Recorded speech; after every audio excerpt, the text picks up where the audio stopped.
আসসালামু আলাইকুম দর্শকবৃন্দ, আজকে আমি উপস্থিত হয়েছি নীলফামারী জেলার জলঢাকা উপজেলার খুচিমাতা গ্রামে। মূলত একটা ড্রাগন ফলের একটা বাগানে। আপনারা দেখতে পাচ্ছেন আমার পাশে বিশাল একটা বাগান, যেখানে মূলত ড্রাগন চাষ করা হচ্ছে। আমরা জানি ড্রাগন ফল, যা মূলত পিতায়া ড্রাগন স্ফটিক বা মিষ্টি ড্রাগন নামে পরিচিত। এই ড্রাগনের আদি নিবাস বা ড্রাগনের মেন উৎস হচ্ছে দক্ষিণ মেক্সিকো।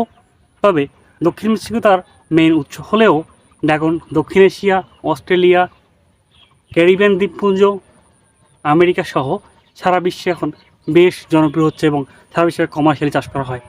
তার সূত্র ধরে বাংলাদেশে আমরা দেখতে পাচ্ছি দিন দিন ড্রাগন ফলের চাহিদা বেড়ে চলতেছে এবং এই যে একটা প্রত্যন্ত অঞ্চলে কিন্তু ড্রাগন ফলের বিশাল একটা বাগান দেখতে পাচ্ছি আমরা।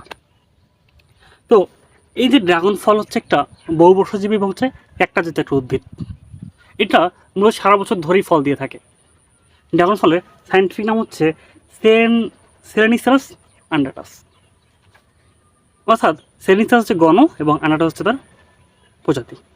তো যাই হোক, এই যে ড্রাগন ফল মূলত একে চাষ করার জন্য একটা প্রসেস ফলো করা হয়। তা হলো একটা পিলারের মধ্যে পিলার বা খুঁটি ইউজ করে তার মধ্যে একটা আমরা দেখতে পাচ্ছি যে পিলার এবং খুঁটির মাধ্যমে তার মধ্যে একটা টায়ার পেঁচাই দিয়ে তার সাথে সুন্দরভাবে একটা গুচ্ছ আকারে চাষ করা হয়। এবং এই যে গুচ্ছাকারে যে আপনার ক্যাকটাসগুলো আছে বা আপনার এই যে ড্রাগন ফলটা আছে, সে কিন্তু কন্টিনিউয়াসলি ফল দিয়ে থাকে। ফল দেওয়ার পরে আবার কালেকশন করার পর হারভেস্ট করার পরের দিন আবার কিন্তু ফল দিয়ে থাকে। তো এই ড্রাগন ফল ভিন্ন ধরনের হতে পারে। মূলত বাংলাদেশে বা সারা বিশ্বে ড্রাগন 4 ধরনের হয়ে থাকে, 4 কালারে বেসিক্যালি। একটা হচ্ছে গোলাপি কালার, তার বাহ্যিক আবরণটা। 2 নম্বর, এর 2 ধরনের কালার থাকে, একটা বাহ্যিক, একটা অভ্যন্তরীণ। তার বাহ্যিক কালারগুলোর মধ্যে একটা কালার হতে পারে গোলাপি কালার বা পিঙ্ক কালার, হলুদ কালার হতে পারে, লাল কালার হতে পারে বা পার্পল বেগুনি কালার হতে পারে। আর অভ্যন্তরীণ যে পোষণটা আছে সেখানে আমাদের সাদা হতে পারে অথবা গোলাপি কালার হতে পারে।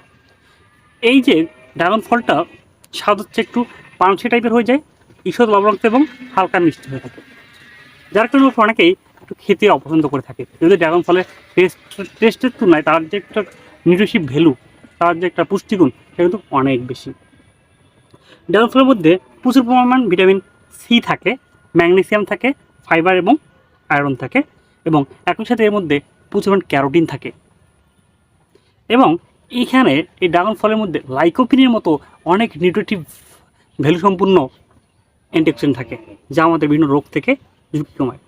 ড্রাগন ফল খাওয়ার ফলে আমরা মূলত কোলন ক্যান্সার, ডায়াবেটিস, পার্কিনসন রোগের মতো এই সকল ভয়াবহ যে রোগগুলো আছে সে সকল রোগের ঝুঁকি থেকে আমরা নিজেদেরকে রক্ষা করতে পারি। কারণ ড্রাগন ফলের খাওয়ার ফলে আমাদের শরীরে যে পুষ্টিগুণটা আছে সা এই সকল রোগের প্রতিষেধক হিসেবে কাজ করে।